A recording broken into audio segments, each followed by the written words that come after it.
Est-ce qu'on est seul ici? Est-ce qu'on est seul dans l'univers? Est-ce qu'il y a d'autres vies, est-ce qu'il y a des extraterrestres? Est-ce qu'il y a déjà eu des extraterrestres? Ça a donné lieu à des livres, à des films, à des théories, à des questions. Et pourquoi je vous en parle aujourd'hui? Vous allez dire, mais ça va? Qu'est-ce qu'il fait?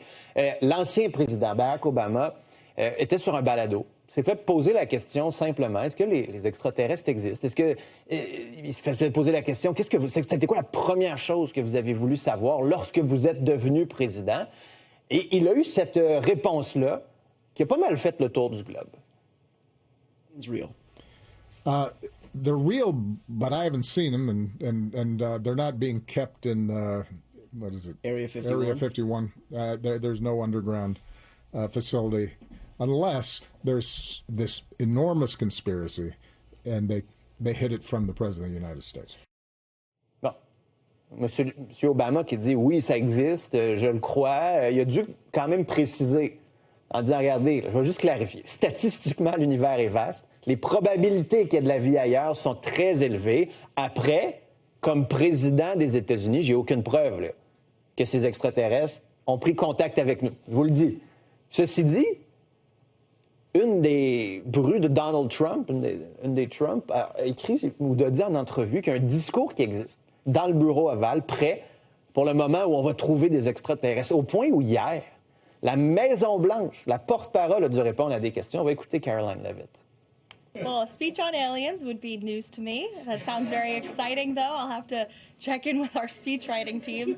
And that would be of great interest to me personally, and I'm sure all of you in this room, and apparently former President Obama, too. So we'll keep you posted on that. Sourire, Christian Page est avec nous. Salut, Christian. Salut. Est-ce qu'on est dans le délire total ou il se passe quelque chose et on se dit de plus en plus, on se rapproche de pouvoir prouver que ça existe? C'est vrai que depuis quelques années, ce sujet-là est redevenu un peu un sujet d'actualité. La défense parlait d'OVNI. 2022, le gouvernement américain a mis en place un organisme étatique pour enquêter sur les OVNI. L'an dernier, le gouvernement canadien lui-même a fait une réflexion sur la question des OVNI. Que devrait-on faire avec les signalements d'OVNI? Ça ne s'était jamais fait depuis 50 ans. Donc, on vit une période... C'est un vrai rapport du gouvernement. Un vrai rapport du gouvernement. Et ça nous dit qu'on doit probablement charger un organisme étatique au Canada. On pense même, par exemple, à l'Agence spatiale canadienne, qui pourrait colliger les rapports sur les OVNI et devenir un interlocuteur crédible auprès du public pour lutter contre la désinformation. Donc, il y a une réflexion qui se fait à ce niveau-là. On vit vraiment un moment très excitant pour la question des OVNI. Bon, maintenant, des déclarations comme celle de Barack Obama, il prend le temps de réfléchir à la question, il revient là-dessus. Certains dans le milieu complotiste vont dire, oui, probablement qu'il a été incité par des services de renseignement pour en avoir trop dit, pour finalement se contredire dans une nouvelle déclaration. Donc, on voit, on n'est jamais très, très loin de la théorie du complot. Mais c'est ça, mais ce qu'Obama dit, dans le fond, c'est pas si fou. Là. Il dit absolument pas. Fort probablement, vu la taille de l'univers, que quelque part, il y a une trace de vie qui soit comme la nôtre. Tout à fait. Et ce qui est amusant, c'est qu'on voit que Obama, et c'est devenu un peu un sujet politique, lors de la première élection de Donald Trump, il y avait Hillary Clinton qui a fait une déclaration semblable en disant « Je vais rouvrir les enquêtes sur les OVNI ». Et puis, bon, Barack Obama n'est pas le premier à avoir été questionné sur les OVNI. Je me rappelle, il n'y a pas si longtemps, une émission de fin de soirée, on lui avait posé cette question.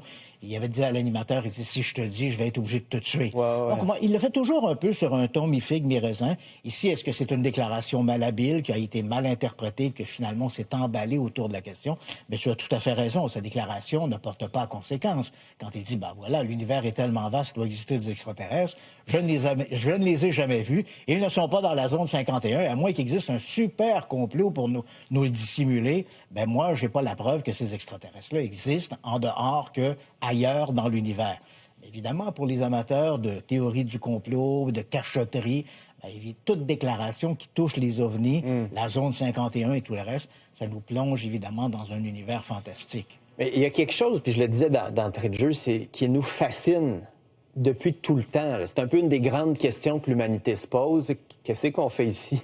Pourquoi, mettons, nous, on est intelligents? Est-ce qu'il y en a d'autres ailleurs? Puis s'il y en a d'autres ailleurs, comment ça se fait qu'on ne leur a jamais parlé? Là? Tout à fait. Et ici, on est comme dans une problématique qui est une autre problématique. Il y a la question des ovnis. Hein? Est-ce qu'on est visité par des extraterrestres? Est-ce qu'il y a des soucoupes volantes? Et puis, tu as toute une autre dynamique qui est celle des astrophysiciens. Est-ce que la vie est propre à la Terre ou est-ce qu'elle existe ailleurs dans l'univers? Et s'il y a de la vie ailleurs dans l'univers, est-ce que cette vie a pu atteindre des niveaux évolués de civilisation? Et ça, ce sont des questions qui sont tout à fait légitimes au niveau de la science. On n'a qu'à penser, par exemple, aux sondes sur Mars, qui sont équipés de systèmes précis pour essayer de détecter les briques qui sont à l'origine de la vie. Donc, on voit qu'on a une véritable préoccupation scientifique sur la vie extraterrestre. Et au moment où on se parle sur le plan politique, évidemment, il y a un intérêt sur la question des ovnis. Et surtout, depuis la mise en place aux États-Unis de toute cette mécanique, dont un organisme étatique pour colliger les observations d'ovnis. Puis sur les ovnis, est-ce qu'on en a vu? Je te dirais, sans faire preuve de cynisme, que ça fait 80 ans à peu près maintenant qu'on s'intéresse de manière très soutenue à la question des ovnis, et la preuve, nous ne l'avons toujours pas. OK. Et avec la multiplication des appareils photo, on aurait dû s'attendre à voir une flambée de photographies extraordinaires d'ovnis. Zéro. Nos photos d'aujourd'hui sont aussi floues que celles des années 50. Mais c'est ça. Non, mais c'est vrai. Non, OK, ça me rassure. Des fois, je regarde dans le New York Times, ils ont sorti des photos là, du département, puis je me disais, ben ça ressemble aux vieilles photos qu'on avait. On fait pas mieux. C'est pour ça que c'est pas... La preuve, elle est toujours manquante. On a beaucoup d'histoires, de bien bonnes histoires, mais où est la preuve? Et mon Dieu que c'est fascinant. Absolument. Ça amène des questions philosophiques, des questions plus larges sur ce qu'on est. Ça nous sort des fois un peu de notre quotidien. Christian, Tout à fait. c'est toujours un plaisir de te parler. Ça me fait plaisir. Si ça change, s'il y a quelque chose, si tu vois quelque chose. On nous annonce que pour le 8 juillet prochain, Donald Trump devrait faire une déclaration sur les ovnis. Bon. Alors, on se revoit le 9. Salut Christian, à bientôt. Salut.